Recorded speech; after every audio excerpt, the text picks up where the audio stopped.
नीतीश कुमार जी के ऊपर जब प्रश्न उनसे पूछा जाता है तो वो लोग चुप्पी साध लेते हैं। बहुत सारे ऐसे नेता हैं जिन्होंने चुप्पी साध ली इस प्रश्न को। बहुत सारे नेता ने कहा, एक तरफ आप कह रहे हैं कि नहीं हम साथ में हैं, सब कुछ ठीक है, नहीं पलटेंगे।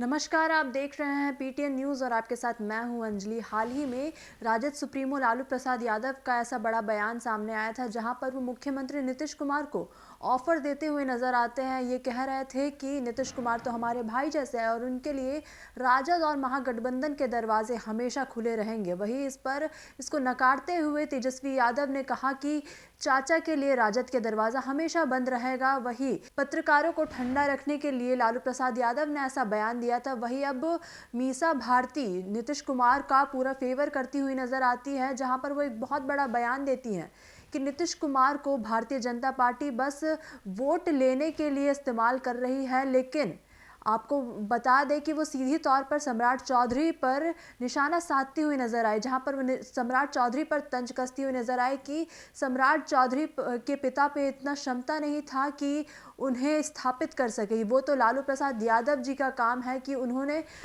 सम्राट चौधरी को स्थापित करने का काम किया है। लेकिन यहाँ पर नीतीश कुमार को बस इस्तेमाल करने का काम किया जा रहा है, क्योंकि अगर नीतीश कुमार किसी भी दल में जाते हैं तो नीतीश कुमार ही मुख्यमंत्री बनेंगे। वहीं इसके बाद वो क्या कुछ कहती नजर आए, पहले आप वो सुने।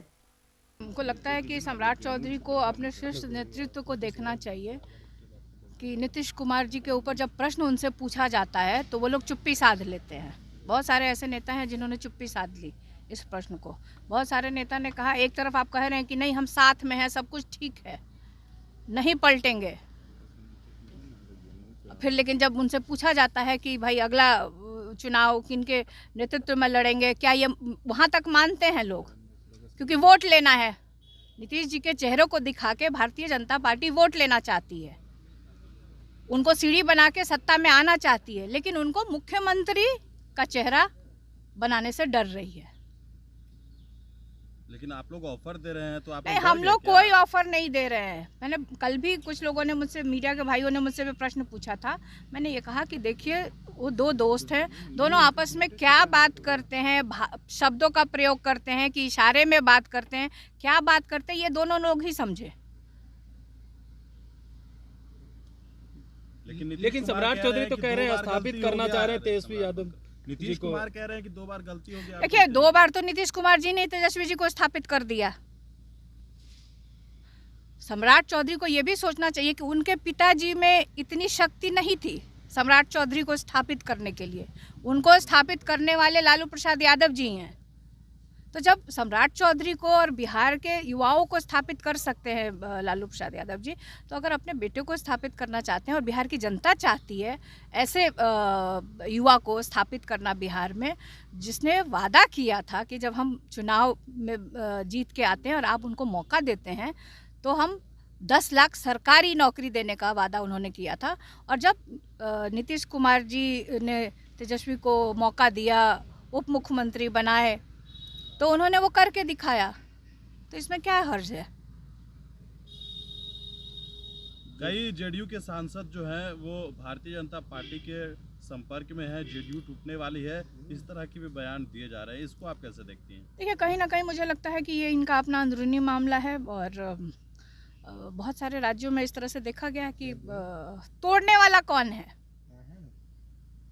गौर करने वाली बात होगी कि तोड़ने वाले तो आप मतलब इशारा कर रहे हैं भारतीय जनता पार्टी को ही ना, क्योंकि जो बयान आया है। हाँ, तो भारतीय जनता पार्टी को ही आप कह रहे हैं ना, उन्हीं की ओर आपका भी इशारा है। और आप उदाहरण भी है, आप देख लीजिए महाराष्ट्र में क्या हुआ, महाराष्ट्र में किस तरह से उनका वही स्थिति मुझे लगता है कि आदरणीय मुख्यमंत्री नीतीश कुमार जी का भारतीय जनता पार्टी करना चाहती है। मैम, आप पार्लियामेंट की मेंबर हैं। प्रियंका गांधी को लेकर रमेश बिधूरी कह रहे हैं कि एक बार हमको मौका दीजिए तो हम प्रियंका गांधी के गाल जैसी सड़क बनाएंगे। देखिए ये गलत बयानी है, इस तरह का बयान से उनको बचना चाहिए। ख़ास तौर पर मैं बार बार कहती हूँ अक्रॉस द पार्टी, मैं राष्ट्रीय जनता दल की सदस्य हूँ और नेता हूँ, और मेंबर ऑफ पार्लियामेंट हूँ, मुझे मौका मिला है, तो वो अपने दल की महिलाओं के खिलाफ भारतीय जनता पार्टी इस तरह के जो बयान आते हैं उसके खिलाफ हूँ। इस तरह के बयानों से रमेश बिधूरी जी को बचना चाहिए। लालू जी को भी कोट किया कि लालू जी कहते थे। देखिए, लालू जी ने कभी पब्लिकली या कहीं नहीं बोला है, और ये जहाँ तक मुझे मेरी उम्र बहुत कम थी, लेकिन मुझे ये पता है, मेरे पिताजी ने ये बताया कि आदरणीय अटल बिहारी वाजपेयी जी के अब वो बड़े नेता थे, आपस में उनकी क्या बात हुई और कैसे ये बात मीडिया में आई, इसकी जानकारी नहीं है। और हमेशा लालू जी ये कहते रहते कि हम नहीं कहते थे, आदरणीय अटल बिहारी वाजपेयी जी इस बात की चर्चा करते थे। लेकिन आज इस तरह से गलत बयानी रमेश बिधूरी जी को नहीं करना चाहिए, और मुझे लगता है कि मीडिया के सामने और देश की जनता के सामने उनको माफ़ी मांगना चाहिए। तो आप सुन रहे थे क्या कुछ कह रही थी राजद की सांसद मीसा भारती। इसी के साथ साथ आपको बताते जाएं कि इसके साथ वो कहती हुई नजर आए कि भारतीय जनता पार्टी बिहार में वही हाल करना चाहती है जो महाराष्ट्र में भाजपा ने किया था। जो भाजपा ने महाराष्ट्र का हाल किया था वही बिहार में भाजपा करना चाह रही है। इसीलिए सम्राट चौधरी, जब भी नीतीश कुमार की बात आती है, नीतीश कुमार के ऊपर सवाल उठता है कि क्या 2025 के चुनाव में नीतीश कुमार ही चुनाव का नेतृत्व करेंगे, तो इस पर सम्राट चौधरी और विजय सिन्हा हमेशा चुप्पी साध लेते हैं। ऐसा क्यों? अगर वो साथ में काम करना चाहते हैं तो भारतीय जनता पार्टी ऐसे सवाल को लेकर अपनी चुप्पी क्यों साध लेती है? वही हमने आपको सुना है क्या कुछ कहा मीसा भारती ने। तो फिलहाल इस खबर में बस इतना ही। इसी प्रकार की खबरों के लिए बने रहिए पीटीएन न्यूज़ के साथ। आपका धन्यवाद। वीडियो को लाइक करें, शेयर करें और चैनल को सब्सक्राइब करना बिल्कुल ना भूलें।